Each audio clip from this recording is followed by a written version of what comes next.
Amateur Traveler is in its 20th year now, but can you imagine if I had people on the show who had never been to the destination, but had just read about it or seen a movie about it? That wouldn't make any sense at all, and you wouldn't listen. We all know how important it is to receive advice from people who know a destination to get the most authentic local experience. And a great option for experiencing this is Explore Worldwide and their authentic small group adventures, led by local tour leaders, perfect for solo travelers who want to meet like minded people with a desire for adventure. I'm often an independent traveler, but two of my last three trips were with small group tours because they organize everything and it's a lot easier. If you want to recreate the tour I did to Malta, they have a Malta and Gozo Discovery Tour. I'm intrigued by one of their tours called A Taste of Sicily. The company again is Explore Worldwide, and visit exploreworldwide.com to learn more. And thanks to Explore Worldwide for sponsoring this episode of Amateur Traveler. I got my bags packed, I'm on a roll. I'm heading out there and I'm ready to go. Looking real good in my passport photo. Amateur Traveler episode 560. Today, the Amateur Traveler talks about whales, silver mines, and tacos, beaches, and the Hotel California as we go to southern Baja Sur in Mexico.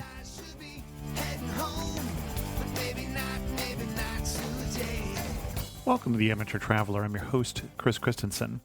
This show has been a little bit in the making in the sense that we're now talking about a trip that I did in February. So in addition to talking about our guests' experiences in Baja, I finally get a chance to tell you about a rather extraordinary trip that I took to the same region.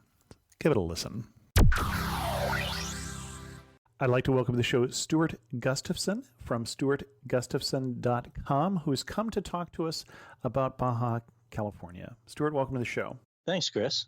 And I say Baja, we're really talking about Baja Sur, probably more accurately the southern half of the Baja Peninsula in Mexico. Why are we talking about that? Why should somebody think about Baja when they're thinking about where to go on vacation?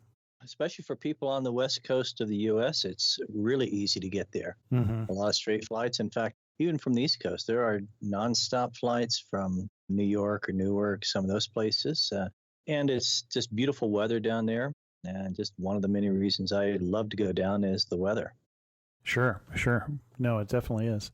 One of the things I enjoyed, and now I've just been down there for the first time to Baja Sur. I've been to Baja North, the northern end of Baja, I think 15, 18 times, something like that. But as you're flying down the peninsula, it is striking, as we were talking about offline here, the landscape of Baja, especially the eastern edge of it, the deep blue waters and the very stark, arid, empty landscape.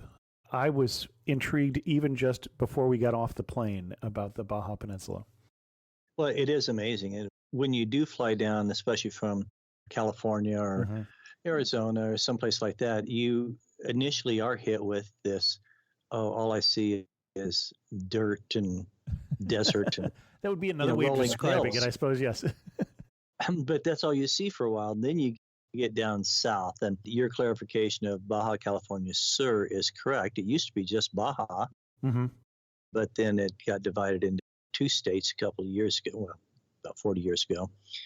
But you're right, you get down near the tip and you've got the Sierra Laguna mountains coming down and a lot of rainfall that collects up there and drains down, and you'll see the riverbeds, and it really is a beautiful place. And what do you recommend for people for an itinerary for southern Baja? Well, it depends on how adventurous they want to be. They could just stay down in the Cabo area, or maybe Los Cabos. There are two Cabos. Cabo San Lucas is the more popular, the more well-known, and then there's San Jose del Cabo, which is the older town, to me, much prettier. But for a couple of hours, you can drive up to La Paz, depending on whether you want to go clockwise or counterclockwise. If you go out of Cabo up to La Paz and then to Todos Santos and back down, that makes a very nice one-day trip even, going counterclockwise. Okay. What would you recommend? Let's start down in the tip here in Cabo or in San Jose del Cabo. I was one of those people who took a flight from San Jose to San Jose, which confused some people. What would... Because we could have flown on to Costa Rica and gone San Jose to San Jose to San Jose. But what would you recommend people do? If you get down there for midweek, Thursday night, for example, is the internationally famous San Jose Art Walk. Mm-hmm. And so up in San Jose del Cabo, starting around the main square where the old church is, and it's about a 4 square block area of the art galleries open up. And it's just a very casual time to walk around, visit galleries, mingle with people, have a glass of wine as you walk around. Many of the galleries just provide wine for you. And so that's really fun. And it's a great way to see some of the culture, some of the artwork of the area, and meet people without big pressure on you, as it can be if you walk into an art gallery and you're the only person there. It's all of a sudden, they can swarm on you. So Thursday is something that's always fun to do, something I like to do when I'm down there, is go up, even though I've been there many, many times, and I'm friends with many of the owners there. So that's a fun thing. From San Jose down to Cabo San Lucas, the area known as the Corridor, there are a lot of beaches, a lot of resorts there. If you're only there for a little while, I would continue past those and just get down into Cabo proper, Cabo San Lucas. Now, it depends on your lifestyle. If you want to go for the wild stuff, you've got Cabo Wabo Cantina. And when you say wild stuff here, we're not talking about wildlife viewing as we sometimes talk about in the show. Yeah, that's true. You're talking about the party scene here. Yeah, it's the party scene. Yeah, it's Cabo Wabo, Giggling Marlin. There's plenty of places you can go to that even in the daytime they're loud, no question. But strolling along the marina, and I'm going to guess if I go to the margarita place, whose name escapes me there, that you just mentioned, Cabo Wabo, that I'm probably going to see another American or two. You're going to see a lot of Americans. And that's one thing about Cabo. You will see a lot of Americans, a lot of Canadians. Mm-hmm. It is an easy destination for many of them. There's, in fact, nonstop flights from Canada down to there. So you will find a lot of Americans and Canadians and some Europeans. The locals, what you might call the Mexican nationals, probably from Mexico City, from Guadalajara, places like that, they're not going to be going to the party places. They might be staying at the resorts, just enjoying the peace and quiet of the beautiful water that's there. But while you're in Cabo San Lucas, going along the marina is really nice because there are many, many restaurants and bars that you can just sit and look at the water, look at the boats come in, the fishing boats, or even some of the large private yachts that come into the area. One of the things that we like is we have a few favorite restaurants that we go to when we're down there, whether it's just my wife and I on just a personal little trip down there, or when I lead a small tour down there. We have a couple restaurants that I know always deliver, a good value, great tasting food. And so that's great down there.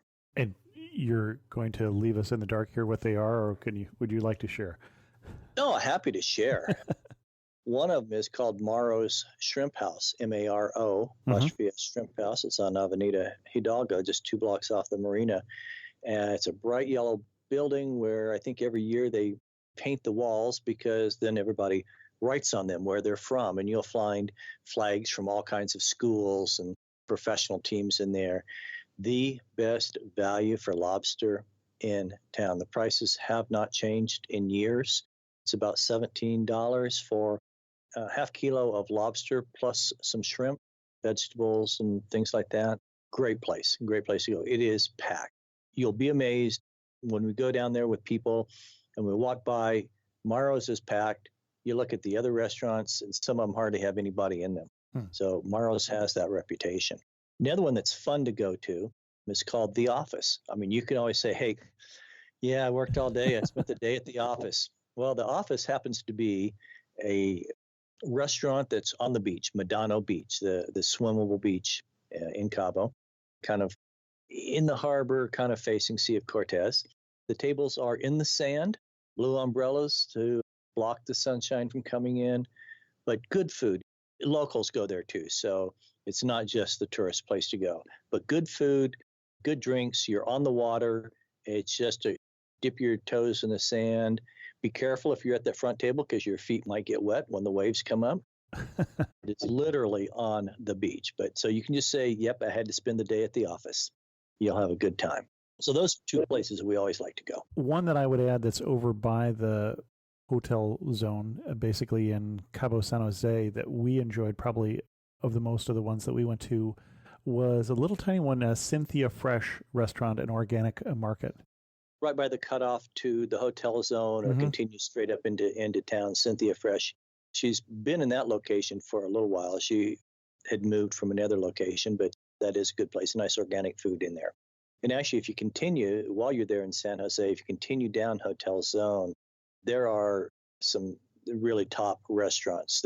There's the, Rock and Brews. Rock and Brews. I went there. We enjoyed it. So it's great. You can go and make sure you get a burger and a beer or something like that. Yeah, exactly. But you can also get fine food at many of the other restaurants.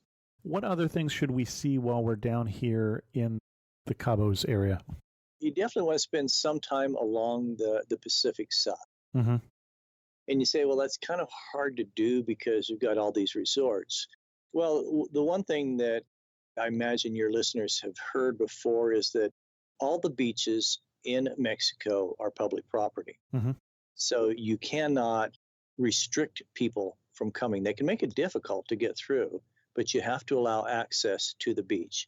So you go to the resorts, the Playa Grande Resort, the Solmar Resort, which are at the very, very tip of Baja on the Pacific side. Mm-hmm. And just walk through. And if they ask anything, just say, I'm going to the beach. They have to allow you to do that. So you just have to see the Pacific side. And depending on the weather, or depending on the time of year, actually, the waves can be pretty high. And so the Pacific side is really not a safe swimming side. Mm-hmm. But it's just fun to see the waves come in. And then in February and March to see the whales. That is an excellent time to be down there watching the whales as they begin their migration back north. Okay. And when you say see the whales, you're talking about whale watching at this point? Yes. Because we'll get into more whale activities as we get further north and later. Okay. And so when you say the Pacific side, are you all the way over at Todos Santos, or are you still down at the point? Yeah, we're still down at the point. Okay. Two of the places we stay are the Playa Grande and the Solmar resorts. And we'll just have the binoculars and we just watch the whales out there. You can always tell where the whales are because you'll see the boats. Right. Plenty of whale watching boats that go out, and most of them stay a decent distance. They respect the whales. Mm-hmm. That's nice. But with those boats, you can get out fairly close and see them. You see them up close and personal, and they are magnificent animals. Okay. And then you recommended going a little further north. You want to hit La Paz next?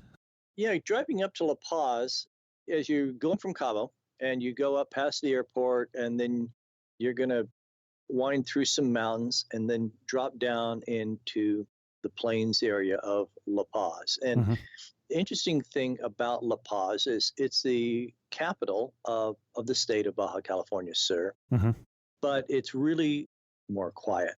It doesn't have the activity. There are a lot of fishing activities and boating activities. The water, as you know, up there is just absolutely beautiful. Jacques Cousteau has called it, I forget his exact term, but basically he called it the aquarium of the world. There you go, the aquarium of the world. Well, and we should say one of the reasons for that is you'll notice this as you're flying in. We talked about the stark blue water. The Sea of Cortez is surprisingly deep and relatively cold water. And so it is very nutritious, has lots of nutrients in it, and so it does attract quite a lot of sea life.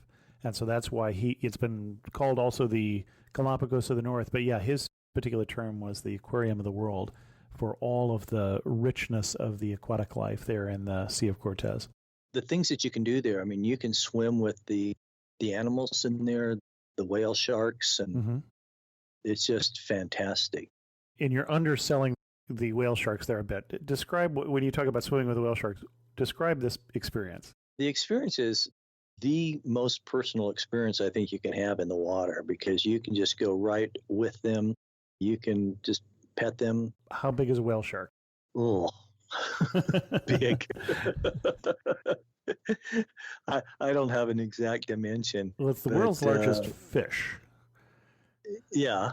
So smaller than the biggest whales, but what is it, 20 feet long, something like that?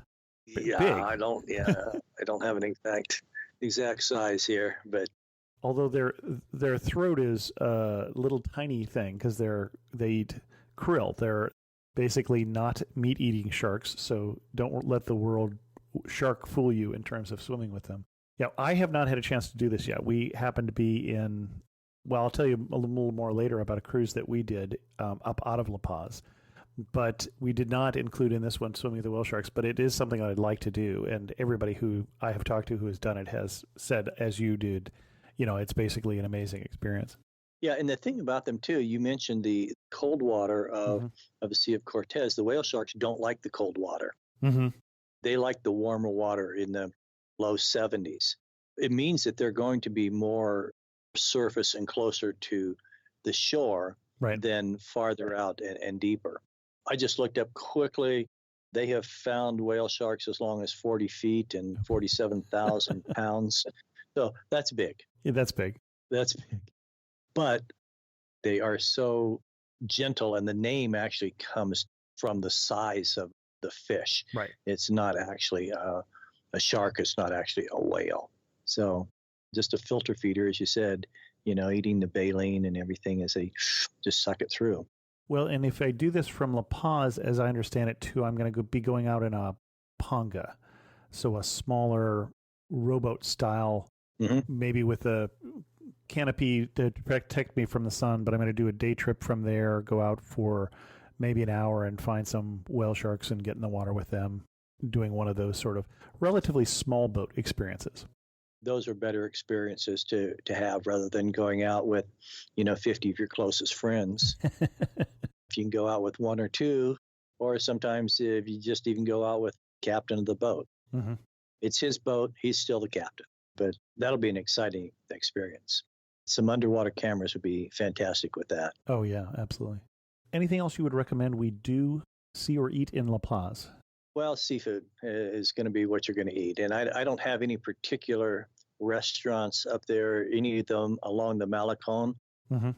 The boardwalk area along there would be great. Some of them have an upstairs terrace, so you'd have a nice view. The one thing that you don't get there that a lot of people think about when they think about Mexico is if you're on that side of La Paz or that side of Baja in La Paz, you don't see the sunset.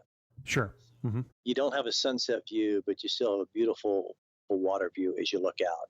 If you are into a little bit more sports, a little bit more activities with the winds that can come up, there's a lot of great windsurfing, the sailboats you can take out there, either on your own or just go for a ride in a sailboat out there. So that really is exciting. If you find a calmer area, get a kayak. A lot of the hotels along the beach just have little kayaks there, and you just take it out. We stayed up there, and you don't even sign it out. It's on the beach, you grab it, and you row out, and just enjoy being out on the water. Well, and we did, as I alluded to earlier, a longer cruise out of La Paz. We did a 7-day cruise out of La Paz on an uncruise. We've mentioned uncruise on this show before. I was sponsored to go on a cruise with them up to Alaska, and we liked it so much, we put down our own money to do this cruise down here in Baja, which we just did in February. And you can listen to the show that we did about uncruise in Alaska for more idea about the experience. This was the same ship. It comes down here in the wintertime down here to Baja, but you're basically doing a wildlife cruise, a 7-day wildlife cruise. And you mentioned swimming with other wildlife, and we mentioned the whales, but we also swam with sea lions. Mm-hmm. I think the group that was there before us found them a little more playful. It's wildlife, so you never know what you're going to get. We went on the experience that anybody can do without the cruise on the west coast, up more by Adolfo Lopez Mateos, where you can get in another small boat, a panga, and go see the baby whales, the gray whales, and their calves. We did that where I'd say about So we had about 8 pangas with all the people from the ship, because it's not a big ship. And I think 4 of them actually got to touch a baby whale and her mother, because, it's up to the whale to decide that. Yeah. The whales have to decide that they want to approach you. And there was one mother and baby that were friendly whales, which is what they call them, where they came right up to the ship and paused and let them, reach over and touch the barnacle-encrusted skin of a gray whale. I had to be satisfied with getting 10 feet away, which, isn't too bad either. So that was close. Amazing experience. And just the one day that I would describe that was probably the most interesting, we were by, I think, Isla San Jose. There's a number of different islands off the coast on the inland side, on the Sea of Cortez side, Isla Espiritu Santo, Isla San Jose, and such. We were up in one of those areas.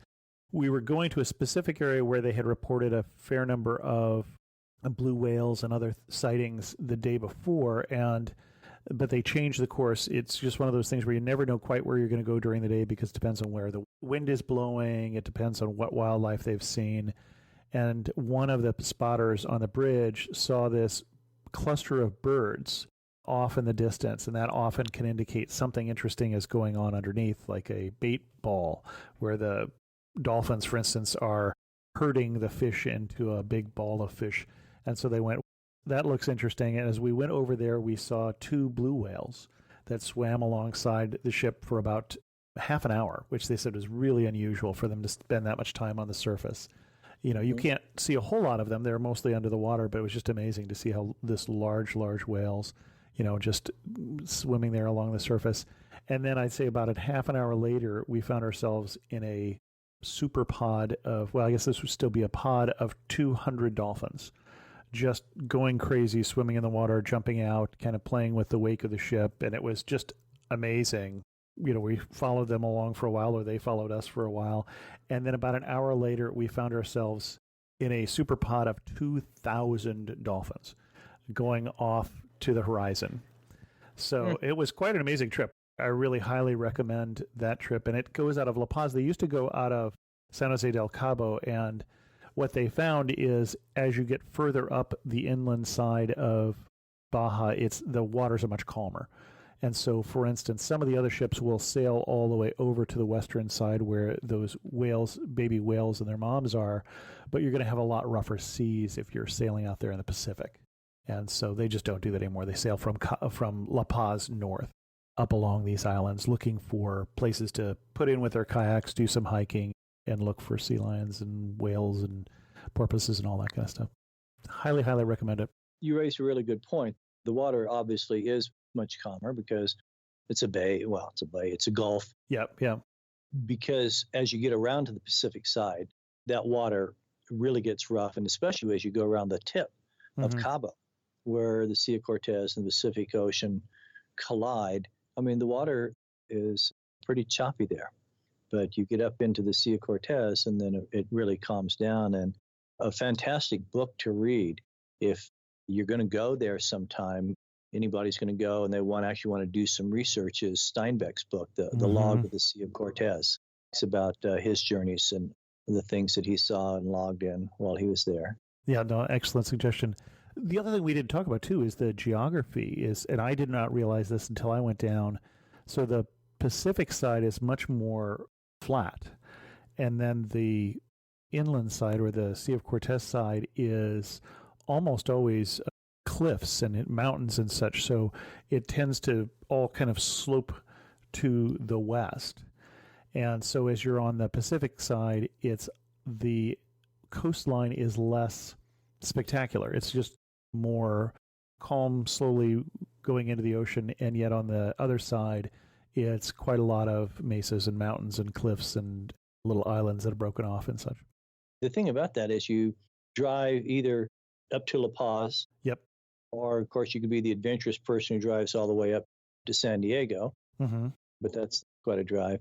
I mean, I know you've covered that on the show. But the formations, the mountain areas you go through are really amazing. And there's some great things. There's waterfalls you can go visit, old silver mines. Oh, that would be interesting. It's not just a desert area. Well, a lot of it is desert. When you say old silver mines, do you have one you would recommend? Well, the area around El Triunfo, it's just a little bit south of La Paz. Okay. And I think they were trying to get that one restarted, but the regulations aren't quite as strict there as they are in the U.S. in terms of silver mining. But that's an area to go to is El Triunfo. The silver mines, the old churches, a great little historic area. You can blink and miss it if you're not careful. But the problem of blinking and missing any of these little towns is they always have speed bumps as you enter the town. I know from experience. Sure. Don't come into a little town at full speed because you'll hit that bump.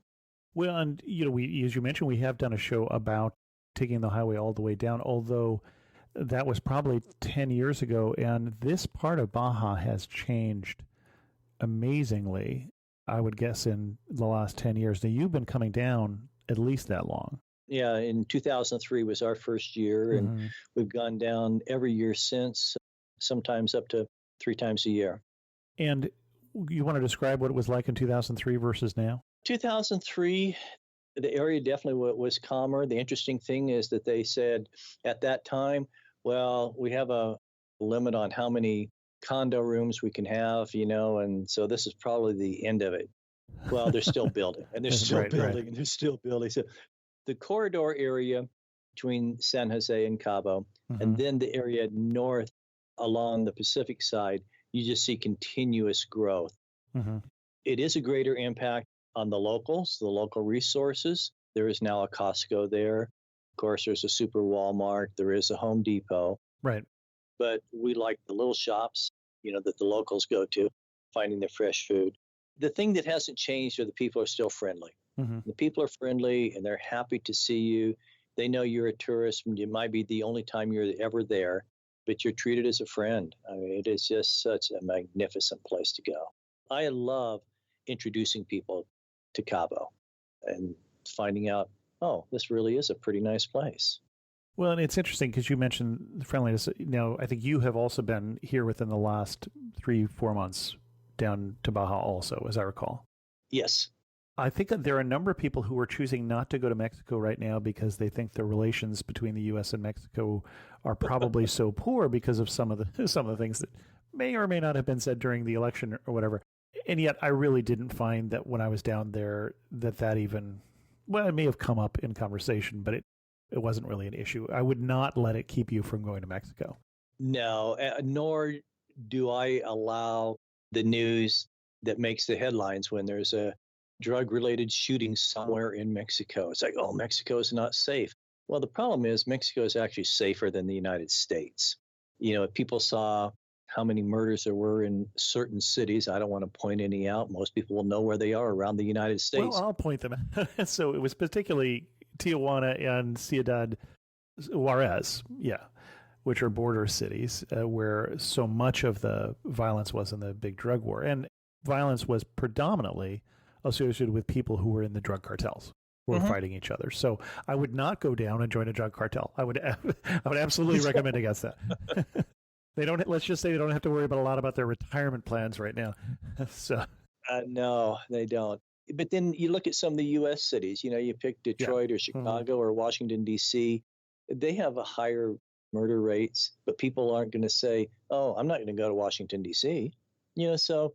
Or they're certainly not going to say, I'm not going to go to the U.S. because of Detroit or because of Chicago. Right. Yeah, exactly. You may choose where you go. Yeah, exactly. Where you go. But I love to introduce people to Cabo. Now, Cabo's not the only nice place to go.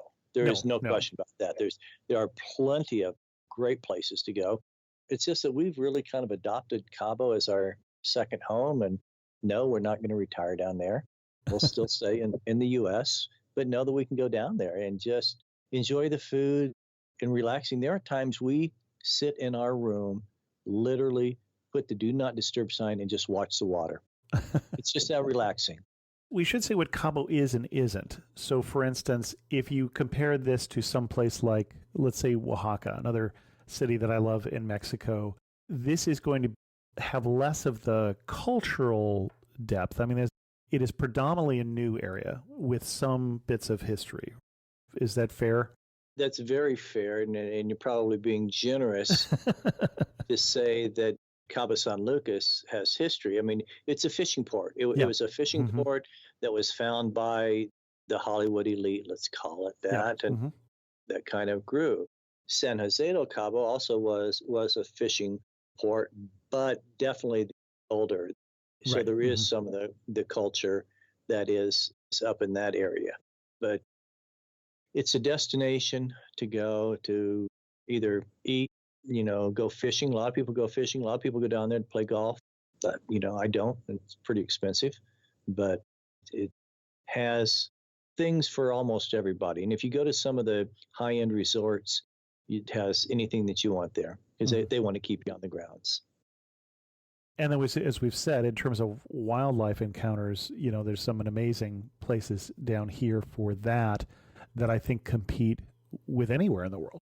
So, the ability to go see the whales and the baby whales, swim with the whale sharks, all that kind of stuff, I think that is something that you really have to stop and take notice of. How can this be a place that's so easy to get to, right? If I wanted to go down to Galapagos, that's going to be much more expensive.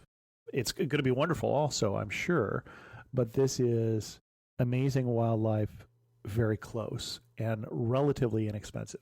Even with, on cruise, they do a Baja cruise and they also do Galapagos. The Galapagos, because that is a monopoly put in place by the government of Ecuador, it's 3 times as expensive, I think, for the same company.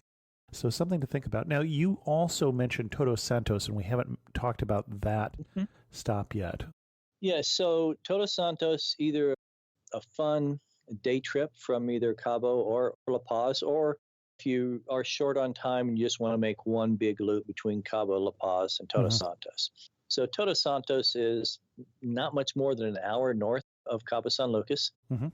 They've built a brand new 4-lane road, and it's just really easy drive. Now, little side track here. 2012, the G20 conference was down in Cabo. They built a brand new convention center that they haven't figured out what else to use it for yet. But anyway, all the heads of state were there. I was there in June when it was going on, and security was just amazing. But the beautiful thing is so much infrastructure got added. Lights on the highway at night. Well, it's a nice addition. But then this 4-lane road up to Todos Santos. So if you want, you can just set it on cruise control and get to Todos Santos. But don't do that. Stop along the way. You'll find little farms growing some crops.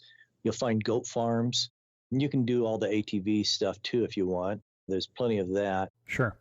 As you get near Todos Santos from the Cabo side, beautiful greenery of lettuce and beans and all kinds of things that they're growing. It's just absolutely beautiful. And then you arrive in Todos Santos that got pretty well wiped out by the hurricane in 2014. Oh, interesting. But the good news, bad news, the bad news is that the streets and a lot of buildings really got ruined completely. But beautiful new streets now. It's just so nice. It really looks like an old, charming place now. It's a fun place to go. There are a few parks, a lot of little street vendors. When I take people there, we go to some street stands and eat tacos. And it's just fantastic. Of course, you do have Hotel California. Sure. Not the original, but still just as famous as they blur out the Eagles when you go in and you have nachos and a margarita or something. But it's a fun place. Well, and you recommended tacos. Any particular tacos someone should try while they're in Baja? No, I just like street tacos. Okay. See, some would say the fish tacos because, they sort of feel like that's a real Baja thing. I'm not a big fish fan, but I know a lot of people love the fish tacos. We love fish tacos. We got spoiled, first of all, when we lived in San Diego with Rubio's and their fish tacos. All right, fair enough. Then we found a good place up here in Boise, and we haven't found a great place in Cabo for fish tacos. But okay. We like the street vendors, or if you're back in Cabo, right in front of Cabo Wabo, it's a place called Taco Loco, meaning crazy taco. And then you get 4 tacos and a beer for $7. I mean, it's good. I like that. But anyway, up in Todos Santos, There's little street vendors, and we just pick one and eat and just always love it. There's a great church up there near some of the art galleries. Sometimes there's a gentleman in a little park across the street, and he'll be happy, for a few dollars to tell you all about it and give you some of the history. And so that's always fun to do. I like to use some of the local people when I'm down there. Helps provide them with an income, and you'll learn some things that are a little bit more authentic. Sure. Any other places we want to cover? Otherwise, we'll start to head towards our wrap-up questions here. I mean, you could go farther in Baja. You can go up to Loreto or Mulahay. Mm-hmm. I've not spent much time up there, but as you said, the area along that eastern side of Baja is a more interesting area because of the coastline and the fishing. Mm-hmm. That is a huge industry down there. They all have airports you can fly into to make it easy. Even out of Cabo, the international airport's outside of San Jose del Cabo, but there's actually an airport in Cabo San Lucas. Mm-hmm. I have flown out of there to go to a couple different little places. But if you just have one chance, because not everybody wants to spend every year down in Cabo, but if you're just once going to go down to Baja California Sur, go down to the La Paz, Cabo, Todos Santos triangle. And you will enjoy it. You might not fall in love with it as much as we have, but you will really enjoy the people, the food, the weather. Just fantastic place. Excellent. One thing that's going to surprise people who've been to Mexico but haven't been to Baja. The friendliness of people, that they're not trying to take advantage of you at all. It's just a great place.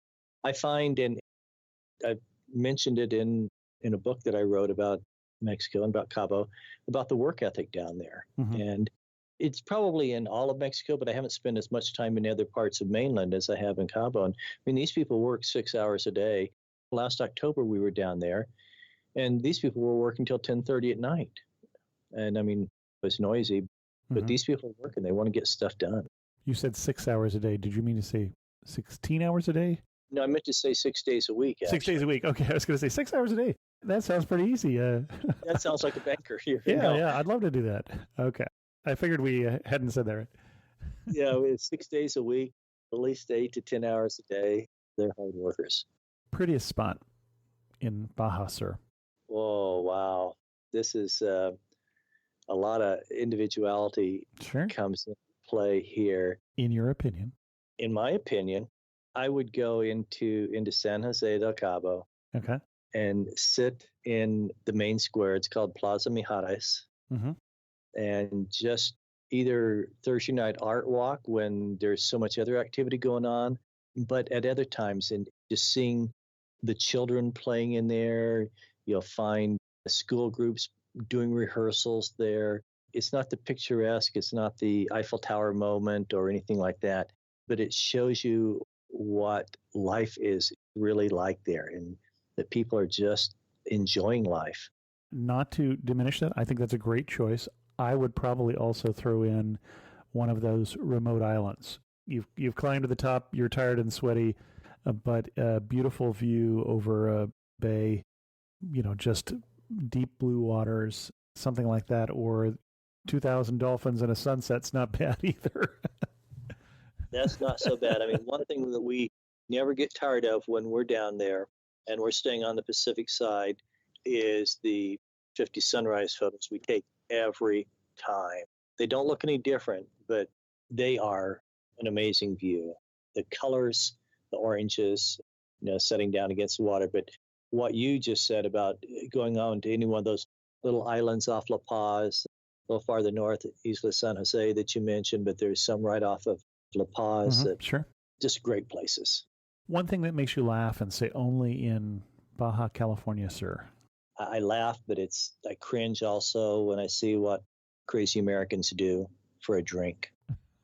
Go into Giggling Marlin and people will do the stupidest things to be able to get a free round of beer for their table. Upside down shots of tequila, stuff that you go, oh boy. Now, yeah, maybe I would have done that, ages ago, but now a little bit older, hopefully a little wiser. I chuckle and it's like, seriously, is this something that you want the world to see on social media, because someone's got Sure. their cell phone out. And so that does it for me, is just seeing those things and to say, oh boy. And Stuart, finish this thought. You're in Baja Sur. You're in Cabo, maybe. When, what? When any place you go, you can sit down, order a cold drink, look at the water, and just say, this is a pretty good life down here. Well, we should say, you mentioned look at the water. As you're driving up that highway up there towards Todos Santos, especially, we drove up the Pacific side as we went up to La Paz.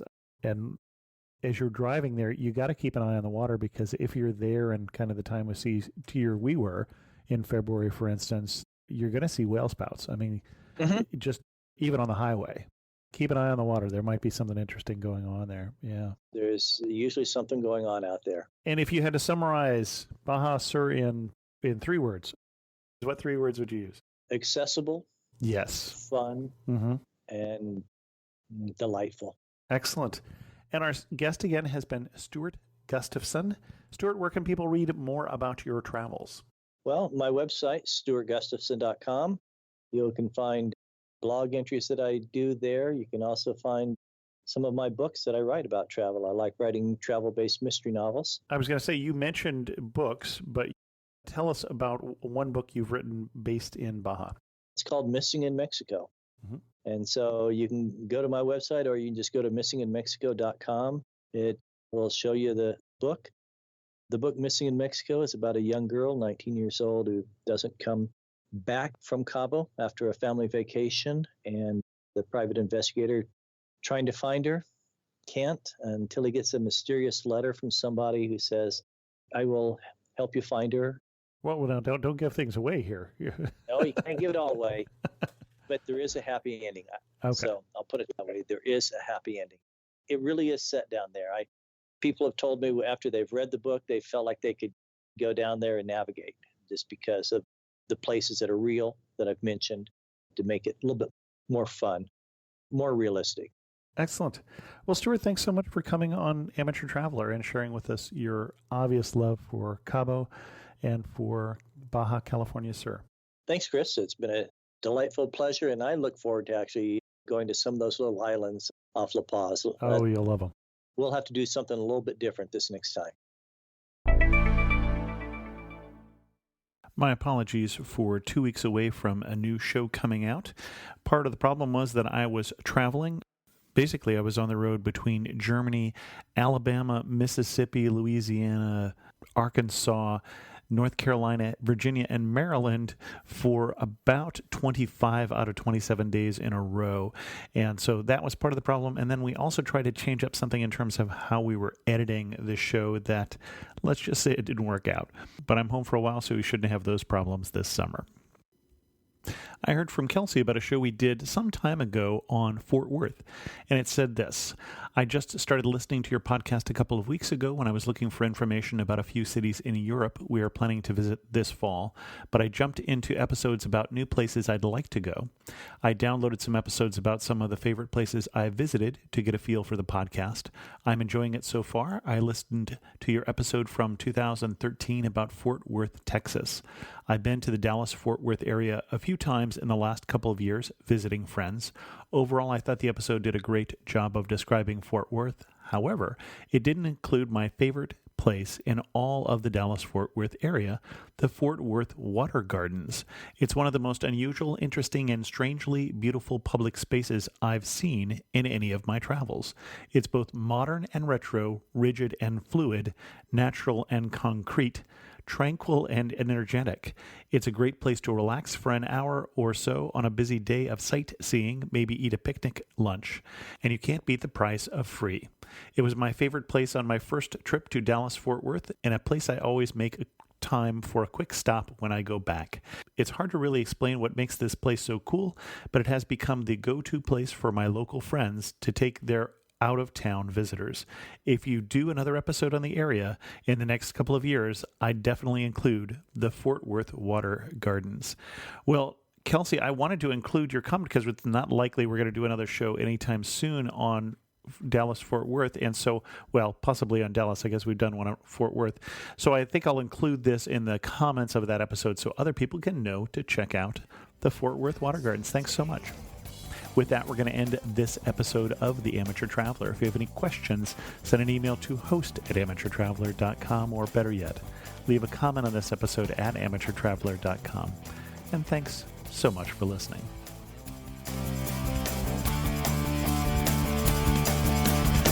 I got to see one more cathedral. I got to sit in one more